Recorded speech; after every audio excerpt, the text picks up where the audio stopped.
할렐루야. 오늘 하나님께 예배하는 여러분 모두의 삶과 가정에 주의 기쁨과 평안이 넘치기를 축원합니다.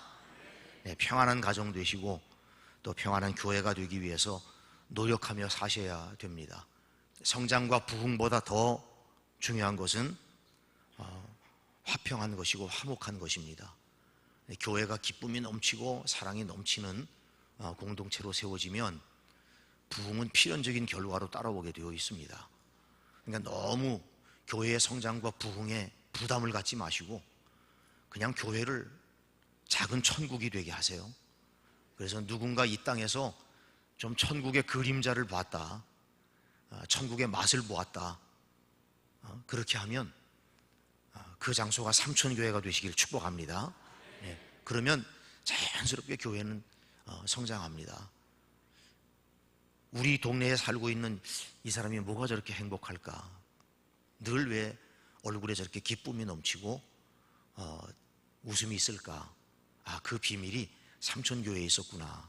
그렇게 알게 되면 교회가 저절로 성장하지 않겠어요? 여러분들을 보면서 행복의 이유를 교회에서 찾을 수 있게 그렇게 하시면 교회는 부흥합니다. 그 이유는 다른 데 있지 않습니다. 화목한 교회, 화평한 교회, 사랑이 넘치는 교회, 늘 기쁨이 충만하고 그런 교회가 되면 교회는 정말 하나님이 기뻐하시는 교회, 우리 삼천교회에 내세운 그 구호처럼 정말 등대, 빛되고 등대되고 쉼터가 되는 그런 교회가 될 수 있는 것이죠. 절대 싸우지 말아야 됩니다. 집에서도 싸우지 말아야 되지만 교회에서는 더 말할 것도 없어요. 교회 정말 큰 불이 나기 전까지는 큰 소리 내면 안 돼요. 교회 안에서는 언제나 아름답고 화목한 모습이 되어야 합니다. 정치하는 이들도 싸우지 말아야 나라가 평안하지요. 싸우고 피 흘리면 성경에서 말씀한 그대로 서로 망합니다. 서로 물고 죽고 그리고 망하는 것입니다. 미국에 이민 가신 한 장로님이 사극이 너무 좋아가지고 토요일만 되면 이제 집에서 쉬니까 이 쉬는 날 비디오 가게 가서, 옛날 이야기예요. 비디오 가게 가서 한국에서 온 사극 비디오 테이프를 빌려가지고 그날은 사극을 몰아서 오는 거예요. 사극이 너무 좋아서. 근데 어느 토요일도 비디오 테이프를 가서 잔뜩 빌려가지고 밤늦게까지 사극을 보다가 그 다음 주일날 교회 가서 주일 대표 기도를 하게 되었는데 자기도 모르게 첫 마디가 주님 성은이 만극하옵니다. 그리고 첫 마디로 그렇게 기도를 했다는 거예요. 사실 틀린 말은 아니죠. 얼마나 성은이 만극해. 우리가 만극한 은혜를 받았잖아요. 틀린 말은 아닌데 자주 쓰는 말이 아니니까 이제 유머가 된 거지요. 우리 앞뒤좌우로, 자, 예배는 십자가다 그랬으니까 앞뒤좌우로 같이 인사 나눌 때 만극한 은혜를 받으세요. 은혜 받읍시다. 사랑합니다. 축복합니다. 앞뒤좌우로 한 번 더 인사하겠습니다.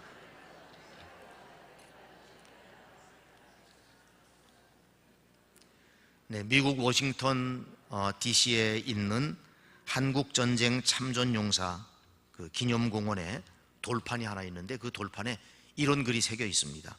우리는 알지도 못한 나라에 가서 만나본 적도 없는 사람들을 지키고자 국가의 부름에 응한 아들, 딸들에게 경의를 표한다. 이렇게 되어 있습니다. 6.25 전쟁 때 21개 나라가 우리나라에 와서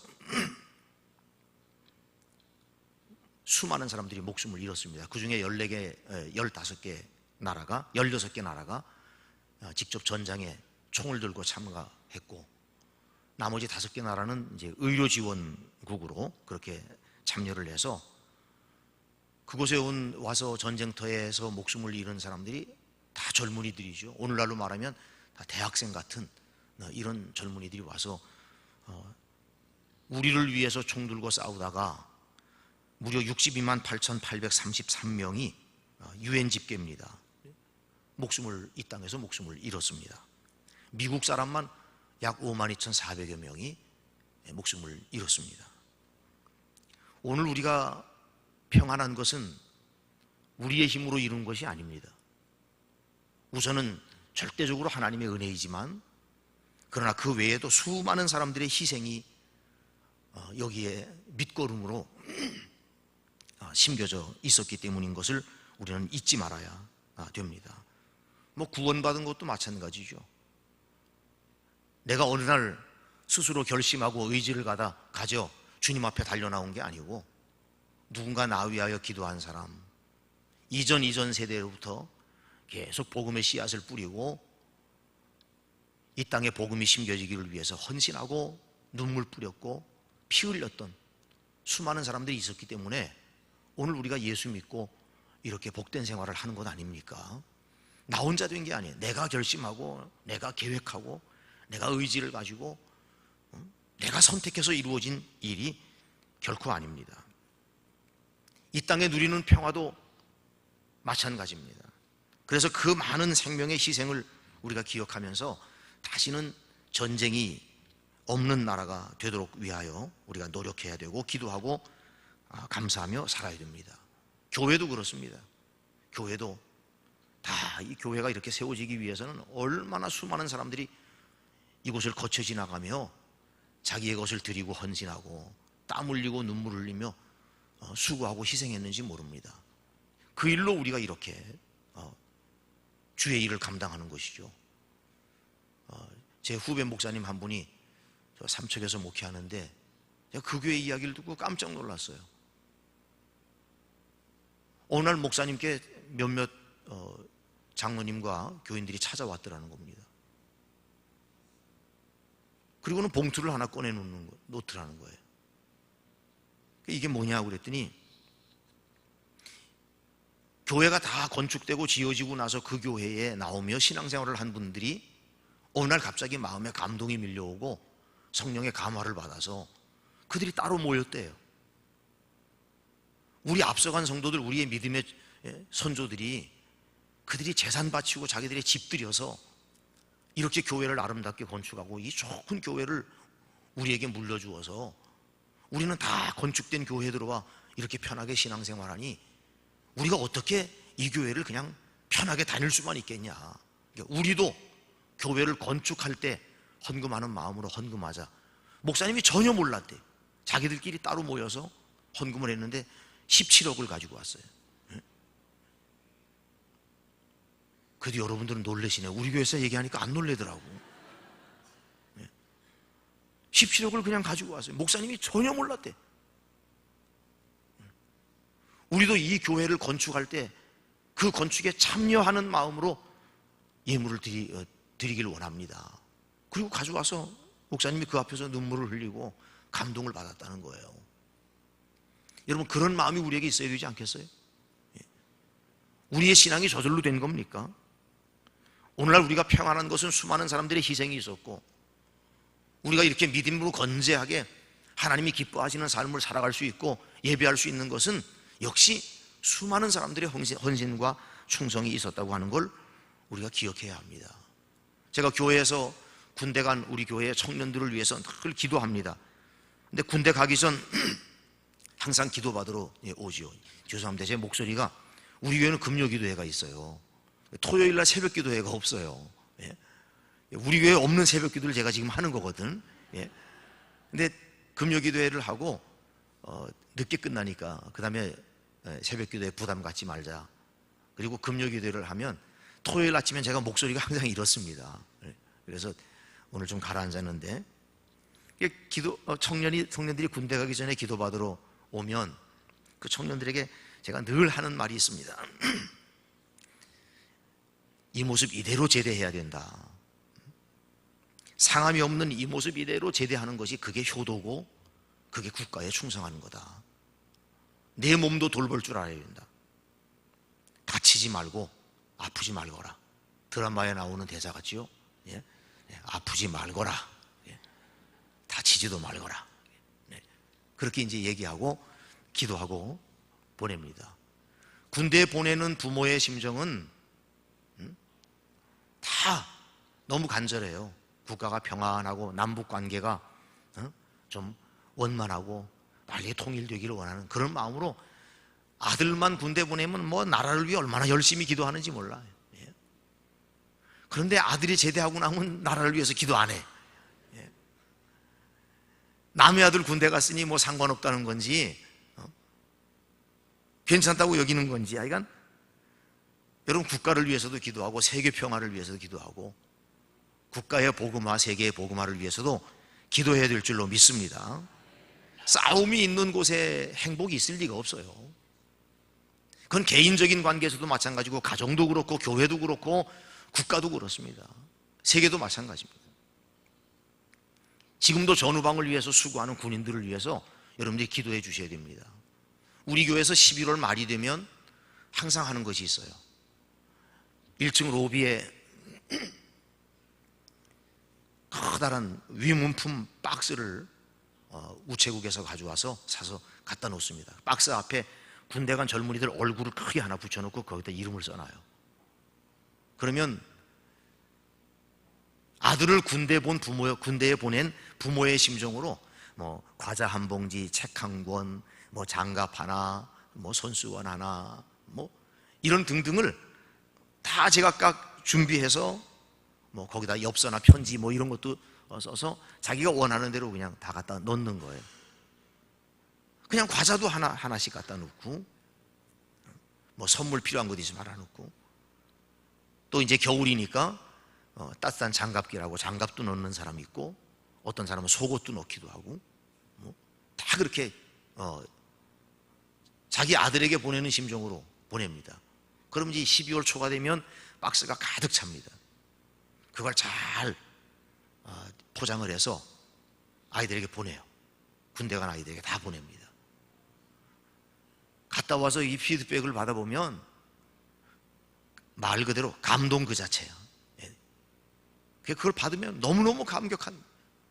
그래서 그걸 가지고 소대에서 다 풀어가지고 소대에서 애들이 다 나눠 먹고 그러는데 모두가 부러워한다는 거예요. 야, 너 삼촌교회 다니냐? 야, 우리 교회에서 보내준 거야. 딱 나눠주고 같이 쓰면서 자부심이 넘친다는 거예요. 그렇게 보내면 그게 성탄절쯤에 들어가거든요. 그럼 성탄절 선물이 되는 거예요. 우리 젊은이들, 우리 사역하시는 우리 교육자가 한번 참고하셔서 뭐 괜찮으시면 한번 계획해 보시는 것도 괜찮겠다 싶습니다. 미국 몬태나주의 한 작은 마을 베노크에 살고 있던 몇몇 사람들이 당시 불어왔던 골드러시의 바람을 타고 금광을 찾아서 고향을 떠났습니다. 오랜 시간이 흘렀는데도 금광은 발견하지 못하고 험한 산과 들을 지나면서 점차 지치기 시작했습니다.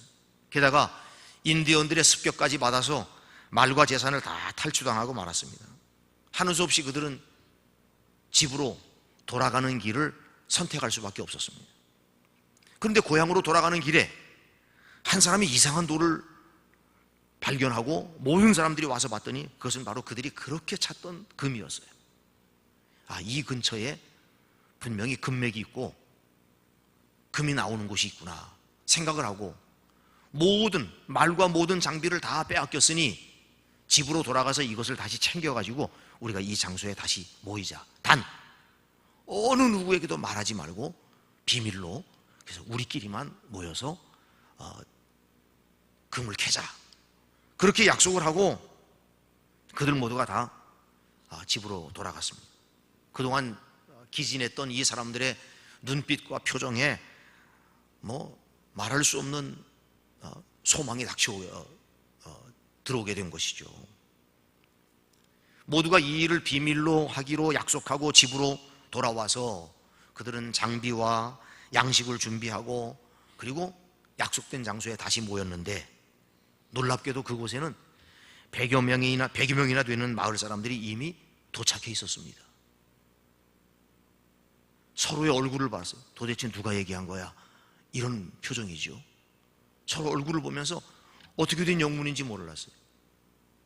알고 보았더니 그 이유는 금맥을 발견하고 돌아온 사람들의 그 밝고 희망에 넘쳐있는 얼굴과 모습을 통해서 마을 사람들은 이들을 따라가면 무언가 좋은 일이 있을 것이라고 하는 짐작을 하게 된 것입니다. 그리고 따라 나선 것입니다. 아무도 비밀을 말한 사람은 없었지만 금을 발견한 기쁨까지 숨길 수는 없었던 것입니다. 숨길 수 없는 기쁨, 감출 수 없는 기쁨, 도저히 억제하고 누를 수 없는 그런 기쁨, 그런 기쁨이 이들에게 있었던 거죠. 제가 저희 늦둥이를 낳아서 이제 이 아이가 한 5살쯤 되었을 거예요. 4살, 5살쯤 되었는데 이 아이를 데리고 공원에 가서 놀이터에서 놀게 하다가 데리고 집에 이제 들어오는 길이었습니다.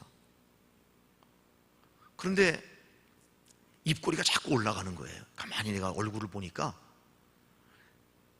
이 아이는 막 뭔가 참으려고 하고 숨기려고 하는데 도저히 참을 수 없고 숨길 수 없는 그런 기쁨이 있잖아요. 그런 웃음. 막 참는데 자기도 모르게 막 자꾸 나오려고 그러는 웃음. 그러니까 입꼬리가 실룩실룩 하면서 자꾸 올라가. 그래서 이 녀석이 나한테 얘기하지 않은 뭐 비밀이 있는 것 같은데, 뭐 좋은 일이 있었던 것 같은데, 그래서 눈여겨 가만히 봤어요. 그러니까 이렇게 돌아서 가지고 또 씩 웃고 다시 또 아닌 척하고 계속 이러는 거예요. 그래서 엘리베이터를 타고 내가 물었어요. 예, 너 뭐 좋은 일 있지? 그랬더니 시침뚝대고 가만히 있어. 말해봐, 뭐 무슨 일이야? 무슨 좋은 일이 있어? 계속 추궁했더니 뒤로 가 있던 손이 이렇게 나오면서 손을 딱 펴는데 100원짜리 동전을 하나 땅에서 주운 거야. 예? 100원짜리 동전을 하나 땅에서 주운 거예요. 이 아이에게는 그 100원짜리 동전 하나 주운 게 감출 수 없는 기쁨이에요. 숨길 수 없는 행복이에요. 그러니 이거를 아무리 감추려고 애쓰려고 해도 이게 감춰집니까? 너무너무 좋은데, 예? 얼마나 행복하고 기쁜데 이걸 어떻게 감춰요? 그러니 그걸 감출 수 없는 거예요. 금맥을 찾은 그 마을의 사람이나 이 아이나 똑같은 것이죠. 여러분, 우리가 영생을 얻고 하나님의 자녀 된 것은 황금 노다지를 발견한 것보다 못한 것입니까?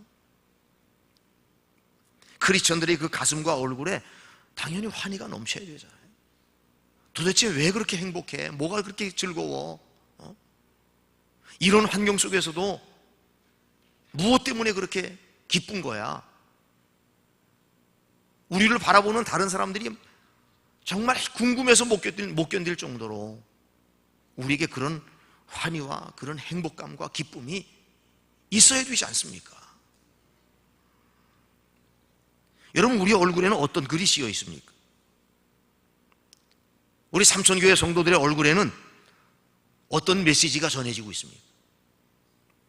사금보다 더 귀중한 예수 그리스도의 그 복음과 영생의 선물을 받은 감사와 감격과 희망의 메시지,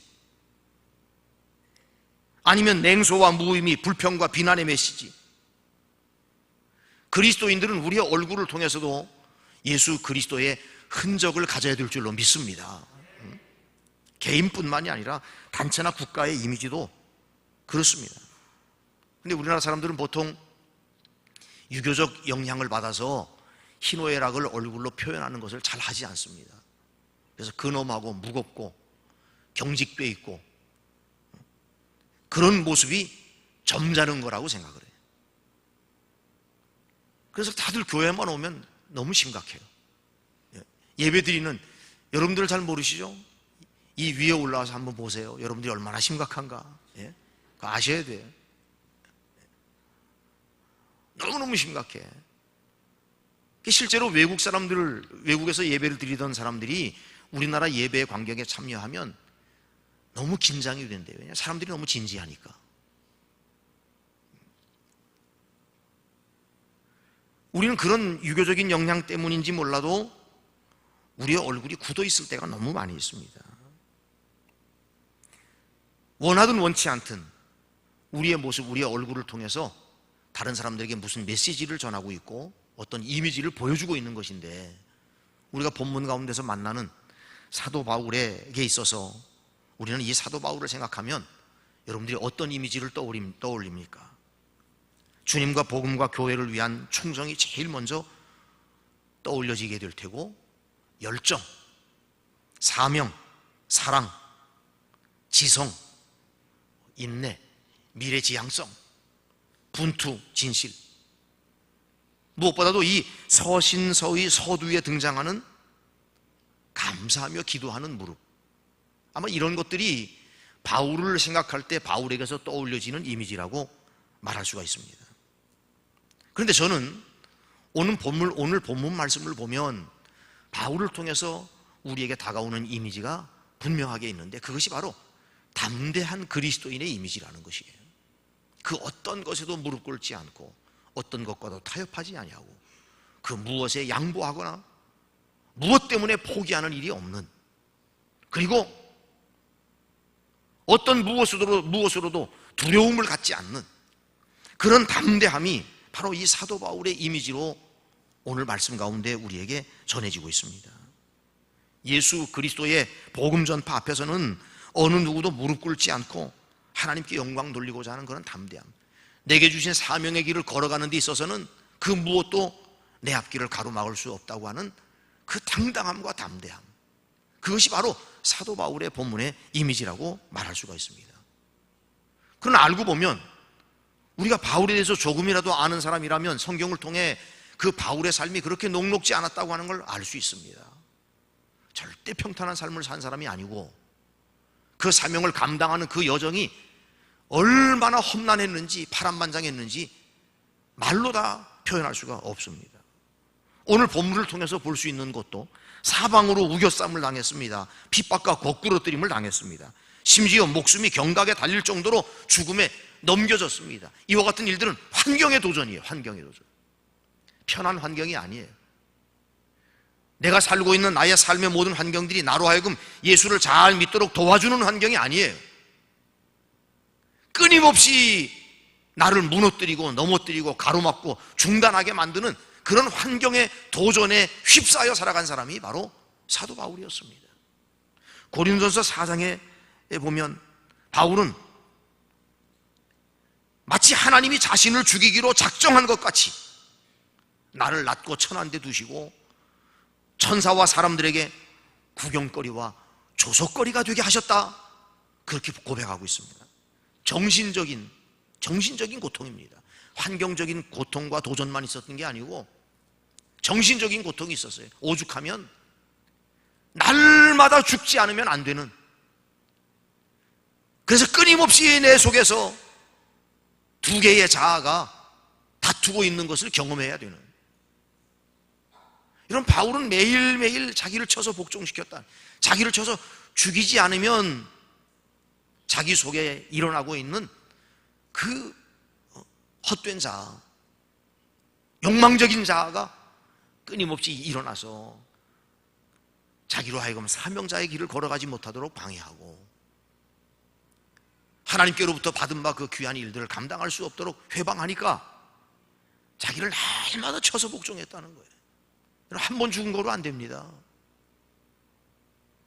그리스도의 십자가에 자신을 못 박는 이례적인 경험으로 우리가 주의 자녀가 또 하나님 기뻐하시는 삶을 살게 되었다고 말할 수 없어요. 매일 죽어야 돼요.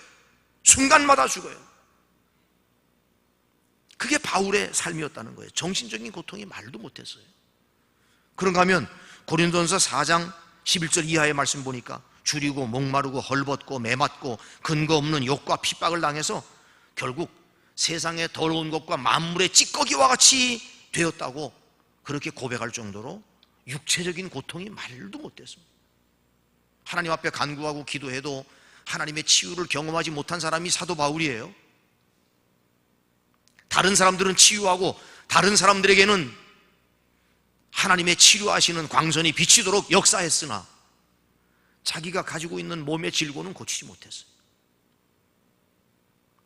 그런 육체적인 고통을 안고 살아갔던 사람이 바로 사도 바울이었습니다.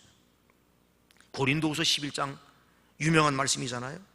40에 하나 감한 매를 5번이나 맞았다. 40에 하나 감한 매라고 하는 것은 40대에 태형이 주어졌는데 40대를 치면 죽을 것 같아. 그래서 그 목숨을 살려두고 너무 불쌍해서 목숨을 살려두고자 한 대를 서비스한 거야. 한 대를 인심 쓴 거예요. 한 대를 빼준 거예요. 그래서 40에 하나 감한 매를 말하는 거예요. 목숨이 벼랑 끝에 매달리는 매입니다. 그런 매를 5번이나 맞았어요. 3번 태장을 맞고 1번 돌로 맞고 3번 파선하고 강도, 동족, 이방인, 강, 광야, 바다, 거짓 형제의 위험을 당했습니다.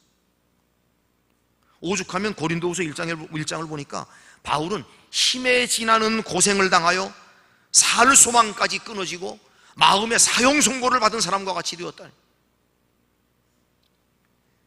정말 이 내용을 보면요, 바울이 겪었던 한계 상황 가운데 한 가지만 경험해도 아마 하나님을 원망하고 자신의 처지를 한탄할 뿐만 아니라 인격적인 파산을 할 가능성이 많은 그런 사람들이 우리들입니다.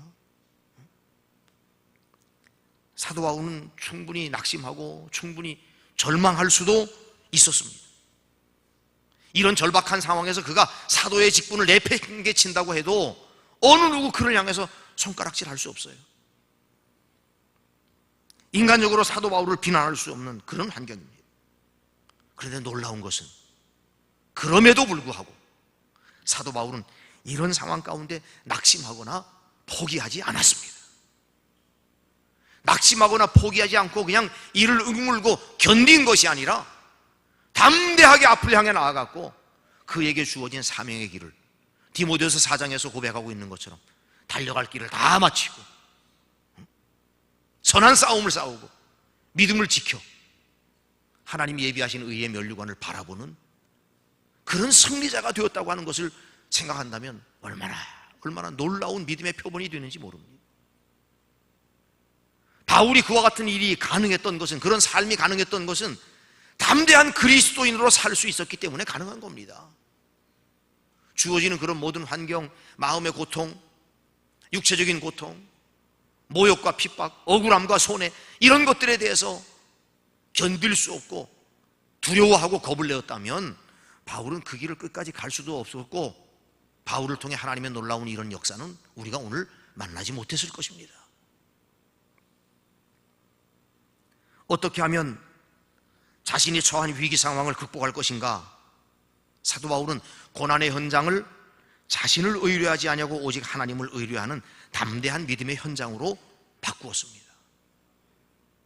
바울은 담대하게 사는 그리스도인의 표상입니다. 이런 사도 바울의 반전을 가능하게 한 그 비밀이 무엇일까? 그것을 오늘 사도 바울이 오늘 본문 속에서 우리에게 드러내고 있습니다.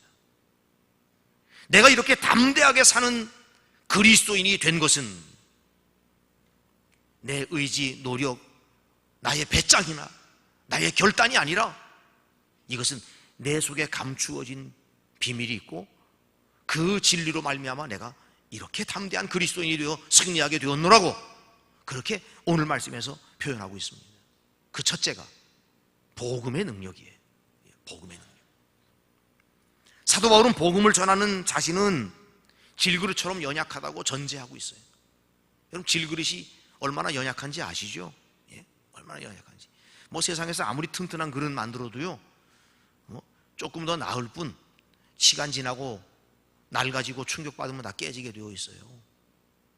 가끔 방송사고만 모아서 이렇게 그 유튜브로 재밌는 장면만 모아서 편집해서 전해주는 이제 그런 걸 만나게 되는데, 제가 언제 봤더니 방송사고 중에 하나가 홈쇼핑. 그 홈쇼핑에서 물건을 선전하다가 실제로 일어난, 생방송으로 진행되는 경우가 많으니까. 근데 그 생방송에 그 쇼 호스트가 나와서 물건을 선전을 하는 거예요. 그릇이에요, 그릇. 이런 밥그릇 같은 거는 공기 절대 안 깨진다는 거예요. 막 집어던지더라고. 그러니까 집어던지니까 탱탱 튀고 깨지질 않아요. 그러면서 주은 양이 폭주하고 있다고, 이제 얼마 안 남았다고 막 이러면서 보시라고 하면서 또 던졌는데 와장창 깨졌어.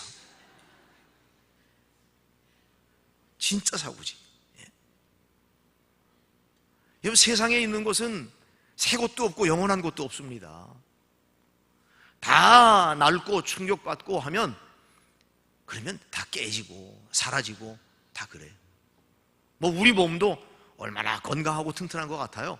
그런데 그냥 한순간에 무너져요. 한순간에. 우리 교회 성도 이번 그 집회를 진행하는 기간 중에 장례를 지냈는데 장로님 부인 권사님이세요. 62밖에 안 되셨어요.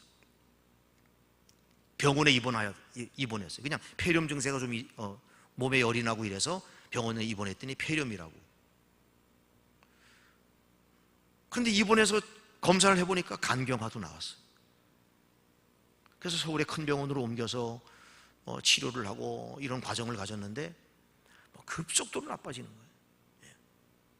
그래서 투석도 하고 신장도 망가지고 폐도 망가지고 결국 하나님의 부르심을 받았어요. 그래서 온 교회가 얼마나 슬퍼했는지, 뭐 저도 여러분들이 눈치채셨는지 몰라도 얼마나 아주 마음이 우울했는지 몰라요. 슬프고 마음이 우울했는지. 참 약합니다. 바울도 그 약함을 표현할 때 자신을 질그릇과 같다는 거예요. 건드리면 깨져, 상처 입어. 그런데 질그릇처럼 이렇게 연약하지만 자신이 소유하고 자신 안에 자신이 가지고 있는 이 보배로운 복음은 능력이 있다는 것이에요. 사도 바울이 이 복음이 능력이 있다고 말할 때는 자기 안에 가지고 있는 그 복음의 능력에 자기가 장악을 당했을 때의 이야기예요. 내가 복음의 능력은 소유해도 복음의 능력보다 거듭나지 못한 자아가 언제나 그 위에 있으면 복음의 능력은 아무런 위력과 능력을 발휘할 수가 없는 겁니다. 그런데 바울은 복음의 능력을 소유했고 그 복음의 능력에 다스림을 받았어요.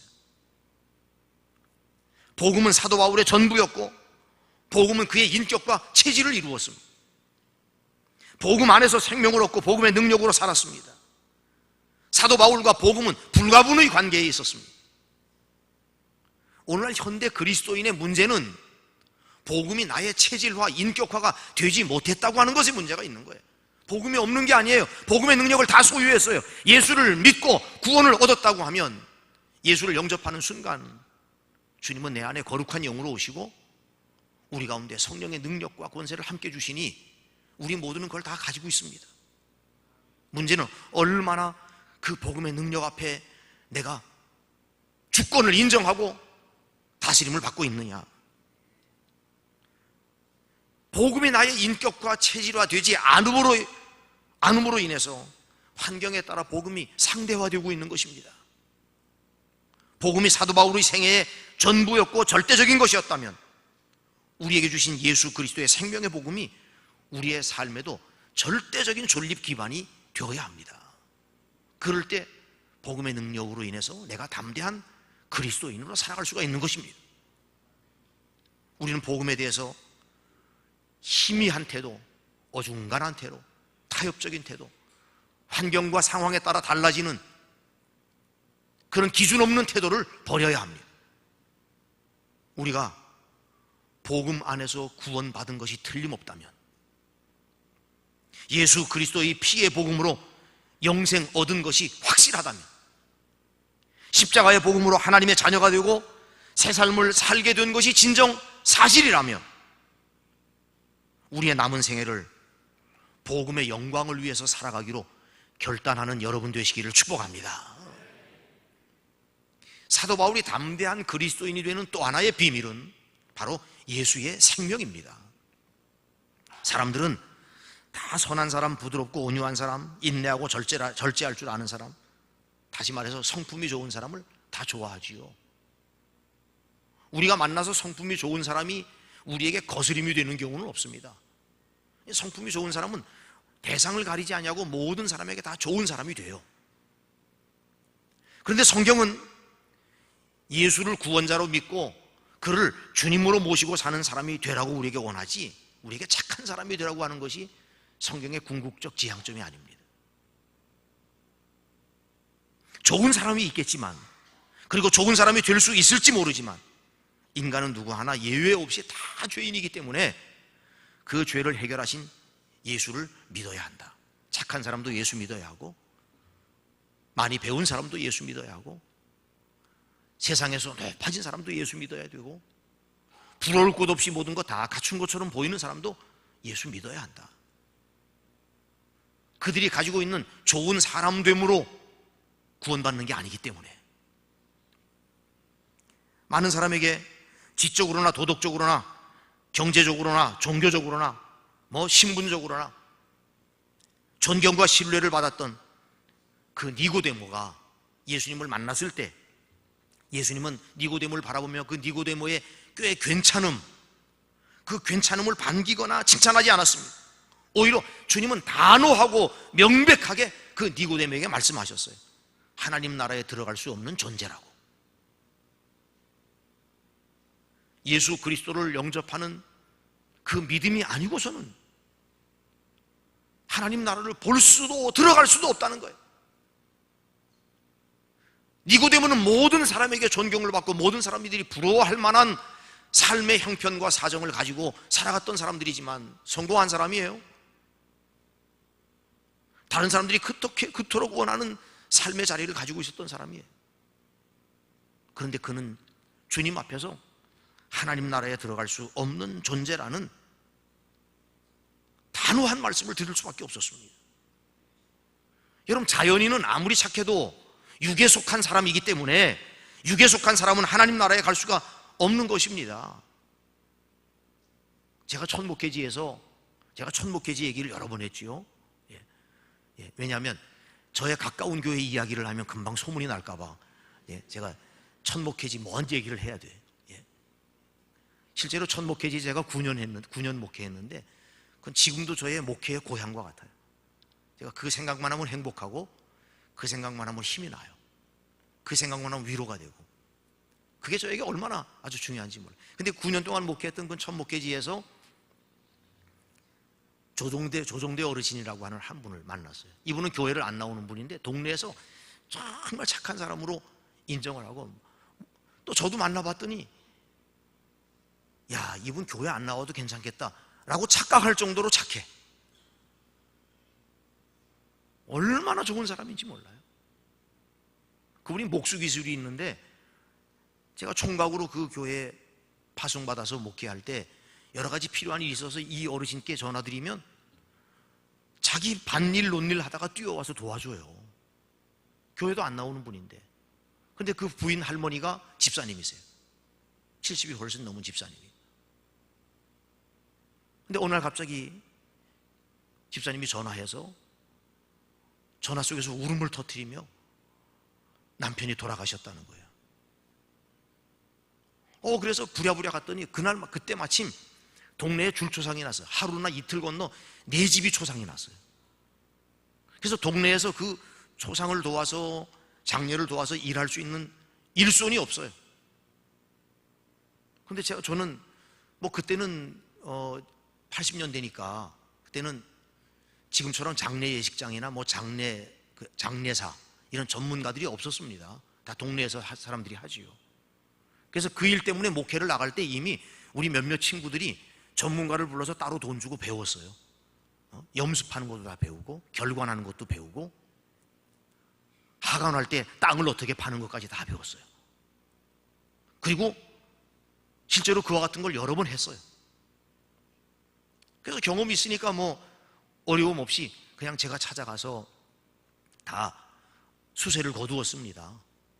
몸을 가지런하게 이제 거두어서, 그리고 방 운목에 모시고 거기에 이불 호청으로 덮어두고, 그리고 그 앞에 병풍으로 가로막아 놨어요. 그리고 이제 하루 지나서 사망진단서가 오고 이제 입관 예배를 드려달라고 그래서 자녀들도 다 왔고, 그래서 입관 예배를 드리러 갔습니다. 가서 그 병풍 앞에 이렇게 교인들과 함께, 가족들과 함께 둘러앉았어요. 그리고는 이제 먼저 우리가 잠깐 기도하고, 그리고 염습을 하고 입관을 한 후에 입관 예식을 하자. 이렇게 하고서 잠깐 제가 말씀을 전하고 기도를 하는데 병풍 뒤에서 부시럭 하는 소리가 나는 거예요. 근데 원래 돌아가신 분들에게 소리가 좀 납니다. 뭐 꾸룩꾸룩 하는 소리도 나고 뭐 그런 소리가 좀 나요. 그래서 그냥 그런 소리거니 그랬어요. 근데 이 소리가 점점 자준하고 점점 커지는 거야. 이 소리가 나중에 알게 된 사실이지만 나만 눈 감고 기도하고 거기 있던 사람들은 다 눈 뜨고 있었어요. 그런데 이 소리가 자꾸 점점 심해지고 점점 커지더니 제가 기도하는데 갑자기 와장창 하더니 그냥 병풍이 우리 예배드리는 장소로 넘어져가지고 수세를 거둔 사람이 코도 막고 뭐 입도 막고 다 했는데 이 소물 문체로 그냥 떼굴떼굴 굴러 나오는 거예요. 한 28시간 정도가 지났어요. 사망진단서가 거기 있어요. 너무너무 놀랐어요. 저도 놀랬죠. 그런데 둘러보니까 온 식구들이 다 도망 나갔어. 아내도 도망가고 자식도 도망 나가고 교인들도 다 도망가고, 그렇게 돌아가셔서 슬피 울고 애통하던 그 사람들이 그냥 신발도 안 신고 그냥 마당으로 다 뛰어나갔어. 그 집사님이 돌아가셔서 너무 우는 거예요. 그 남편 돌아가셔서 너무 슬피 우는 거예요. 울음을 그치질 않아요. 그래서 제가 가서 아니 집사님 그만 우세요. 그래도 계속 울어요. 그래서 제가 그만 울라고 그 할머니를 좀 다독였더니 이 집사님이 저한테 이렇게 얘기하는 거예요. 전사님, 제가 뭐 남편이 뭐 일찍 죽어서 나를 두고 먼저 가서 그래서 뭐 서러워서 우는 줄 아십니까? 아닙니다. 억울해서 웁니다. 억울해서. 왜냐하면 남편 구원을 위해서 내가 20년 넘게 기도해 왔는데 어떻게 남편이 예수 믿지도 않았는데 하나님 데려가실 수 있습니까? 지옥 갔을 거 아닙니까? 어떻게 이룰 수 있습니까? 땅을 치고 우는 거예요. 원통하다고. 아니 그러면 그렇게 슬피 울었으면 하나님이 살려주셨으면 할렐루야, 그리고 부둥켜 안기라도 해야 될 거 아니에요. 싹 도망가서, 야, 나 그렇게 동작 빠른 건 처음 봤어요. 그렇게 허리 꼬부라져서 걸음도 한 걸음 두 걸음 걷는 할머니들이 말이죠, 순식간에 튀어나갔더라고. 그냥. 그래서 제가 그분 모셔다가 베개 꺼내서 뉘어드리고 다 틀어막았던 거 막 꺼내고 묶었던 거 다 풀고 이래서 이불 덮어드렸어요. 눈을 껌벅껌벅 뜨고 고맙다고 고개를 끄덕끄덕해 저한테. 일주일 지나니까 벽에 기대서 일어나 앉고, 2주일 지나니까 위음을 먹기 시작하고, 3주 지나니까 동네 산책을 했어요. 그리고서 제가 그 교회를 떠나온 뒤에 그 일이 있고 난 8년이 지나고 나서 예수 믿고 구원받고 집사가 되고 그리고 교회 장례로 돌아가셨어요. 여러분, 아무리 착해도, 아무리 훌륭한 사람이고 인격이 성품이 그렇게 훌륭해도 예수 안 믿으면 그냥 조금 좀 매정해 보이고 냉정해 보이고 좀 너무 그냥 차갑게 느껴져도 할 수 없어 지옥 가는 거예요. 예수 안 믿으면 할 수 없어요. 저는 오히려 장례식 때 그럽니다. 예수 안 믿고 돌아가셨으면 많이 울어라. 다시 못 본다. 또 못 만난다. 근데 예수 믿고 돌아가셨으면 너무 울지 마라. 금방 다시 만날 텐데. 그냥 먼저 간 것이고 우리 금방 따라가서 만날 텐데. 너무 울 거 없다고. 여러분, 괜찮을 뿐 아니라 대단한 성품의 사람이기 때문에 하나님의 나라에 갈 수도 있을 거라고 하는 기대는 아예 하지도 마십시오. 하나님의 나라는 대단히 훌륭한 사람이 가는 게 아닙니다. 착한 사람 가는 게 아닙니다. 예수의 생명을 가진 사람이 가는 것입니다. 그렇기 때문에 그 착하고 훌륭한 니고데모에게 주님은 다시 태어나라고 직언을 하신 것입니다. 기독교는 좋은 성품의 사람을 만들기 위한 종교가 아니에요. 어떻게 세상 가운데 착한 사람을 만들어 내보낼까 하는 것이 목적이 아닙니다. 성공과 출세를 돕는 것을 목적으로 하지 않습니다. 기독교가 가지고 있는 관심은 생명에 있습니다. 어떻게 예수의 생명이 그 가운데 들어가게 할 수 있을까? 사도 바울은 어려우면 어려울수록 예수 그리스도의 생명이 자신 앞에서 역동한다는 것을 믿고 체험했습니다. 여러분, 성도는 평안의 때에든지 고난의 때에든지 감사하고 찬송할 수 있는 전천후 신앙 체질이 되어야 될 줄로 믿습니다. 자기를 쳐서 복종시키고 앞으로 나아가는 영적인 근육을 단련시켜야 됩니다. 조금만 해도 거꾸러지고, 조금만 해도 상처받고, 조금만 해도 낙심하고, 무슨 일을 만나면 그냥 금방 행복과 기쁨을 다 잃어버리고, 앞으로 무슨 일이 있어도, 어떤 장애물이 있어도, 무슨 장벽이 있어도 그걸 뛰어넘고 나갈 만한 영적 근육이 잘 단련되면 웬만한 부딪힘이 있어도 끄떡없어요. 주의 사역하다가 이런저런 성도들을 만나서 상처받았다고 습관적으로 말하는 분들이 있어요. 그분은 자기들의 믿음을 돌아봐야 돼. 아직도 어린아이의 신앙인 거예요. 애들이 잘 삐지잖아요. 자기만 위해 주길 바라잖아요. 그런 신앙인 거예요. 어려운 환경의 문제를 나의 실패와 좌절을 합리화하는 이유로 삼지 말고 주의 영광과 예수 그리스도의 생명이 나타날 수 있는 오히려 축복의 기회로 삼으시는 여러분 되시길 축복합니다. 여러분, 비바람이 몰아치는 인생의 고난과 위기 가운데 있다 할지라도 내가 하나님의 능력의 손을 의지하여 믿음으로 멋있게 한번 극복해보고 전진해보고 승리해보리라고 하는 결심을 하시기 바랍니다. 이것이 예수 믿는 사람다운 고백입니다. 지금 나에게 직면한, 또한 앞으로 언젠가 나에게 직면하게 될 도전과 위험과 고난을 오히려 예수 그리스도의 생명이, 내 안에 있는 예수 그리스도의 생명이 더욱 아름답게 나타나는 기회로 삼아서 고난의 땅을 축복의 땅으로 바꾸는 믿음의 주인공들이 되시기를 주님의 이름으로 축원합니다. 그리고 또 한 가지는 절대 믿음입니다. 절대 믿음. 자, 첫 번째가 뭐라 그랬죠? 복음의 능력. 하여간 조금 지나가면 다 잊어버려요. 복음의 능력. 그 다음에 예수의 생명. 그 다음에 절대 믿음. 이게 사도 바울의 담대함의 비밀이었다는 거예요. 환경에 굴하지 않는 사도 바울의 이 담대함은 그의 자존심, 학력, 경력에서 나온 것이 아니라 그의 마음속에 간직하고 주님이 선물로 주신 절대적인 믿음에서 나온 것입니다. 여러분, 믿음은 교리적인 지식이 아닙니다. 가슴에서 체험되어지는 확신입니다.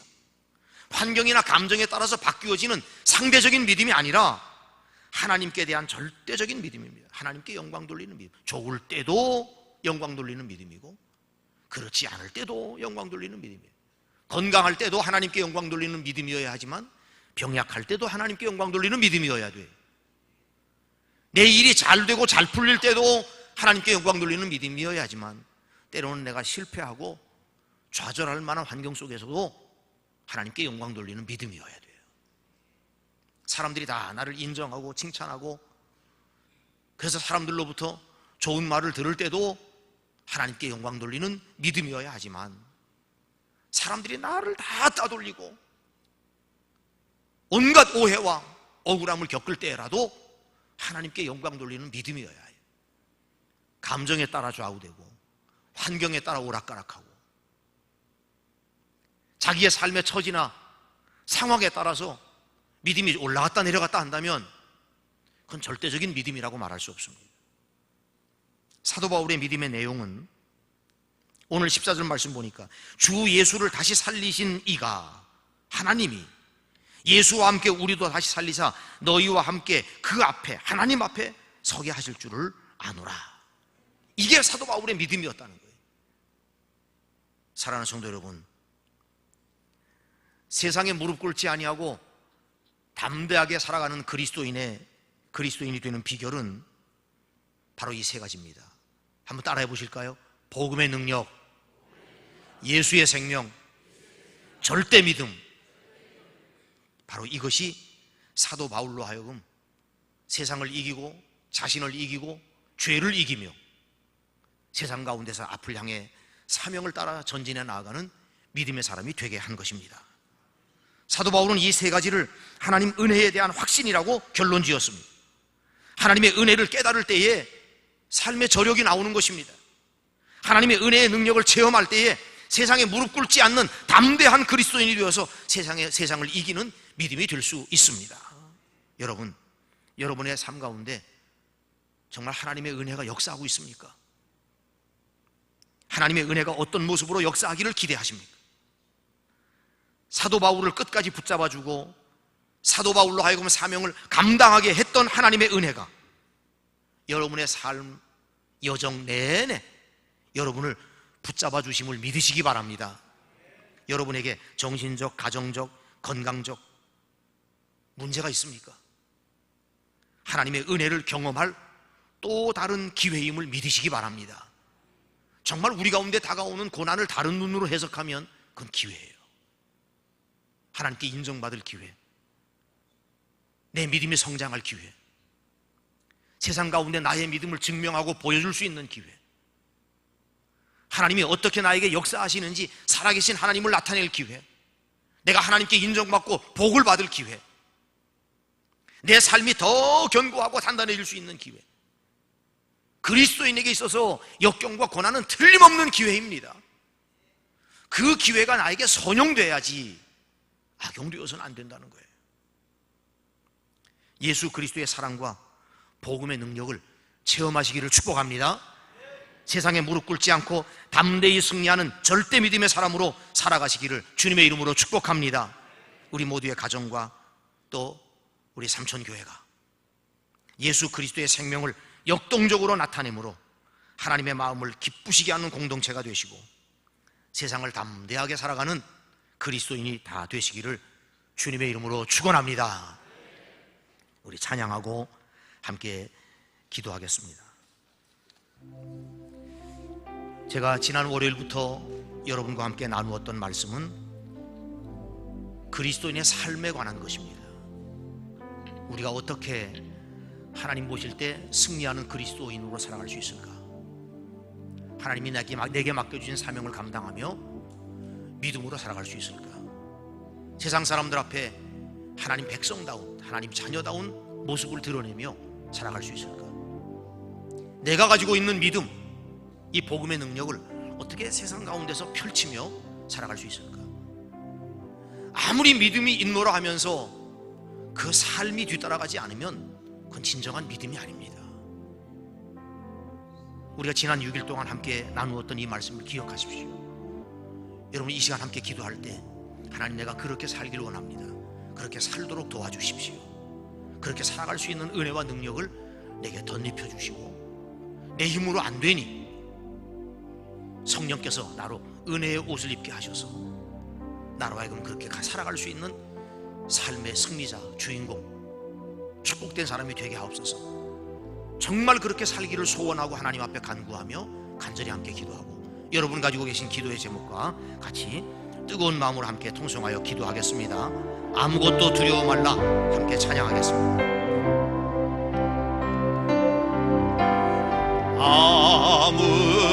아무것도 두려워 말라. 주 나의 하나님이 지켜주시네. 놀라지 마라. 겁내지 마라. 주님 나를 지켜주시네. 아무것도 두려워 말라.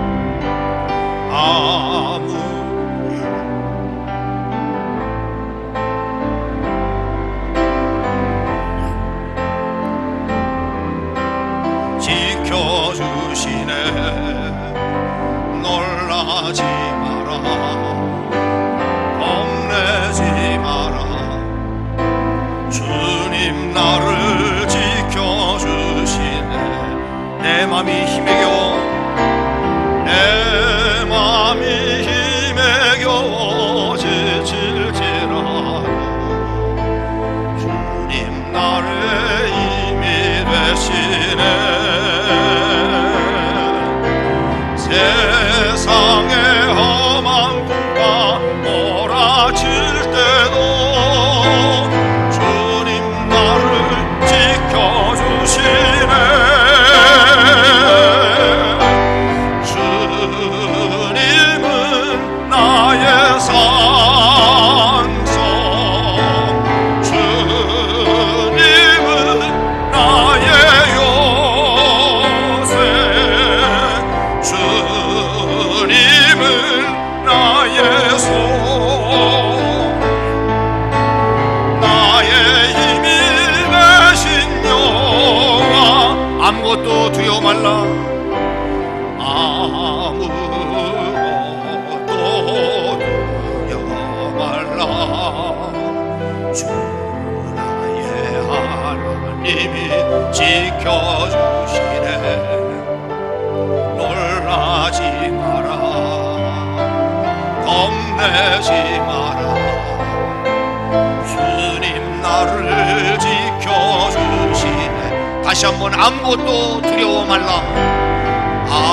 아무것도 두려워 말라 주 나의 하나님이 지켜주시네 놀라지 마라 겁내지 마라 주님 나를 지켜주시네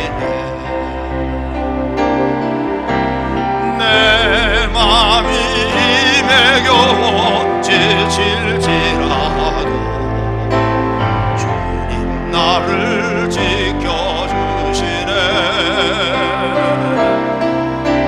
세상의 험한 불과 몰아칠 때도 주님 나를 지켜주시네 다시 오른손 들고 주님은 나의 산성 주님은 나의 요새 주님은 나의 소망 나의 힘이 되신 여호와 주님은 나의 산성 주님은 나의 산성 주님은 나의 요새 주님은 나의 소망 나의 힘이 되신 여호와 주님은 나의 산성 믿음으로 고백합시다 주님은 나의 산성 아멘 주님은 나의 요새 아멘 주님은 나의 소망 나의 힘이 되신 여 다시 한번 고백합시다 주님은 나의 산성 주님은 나의 산성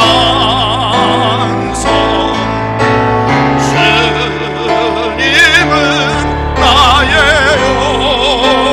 요새 주님은 나의 소망 나의 힘이 되신 여 우리 주여 한번 크게 외치고 동성하여 기도하겠습니다 주여 주여 주여 주여 하나님 주께서 사랑하시는 주의 백성들을 기억하여 주옵소서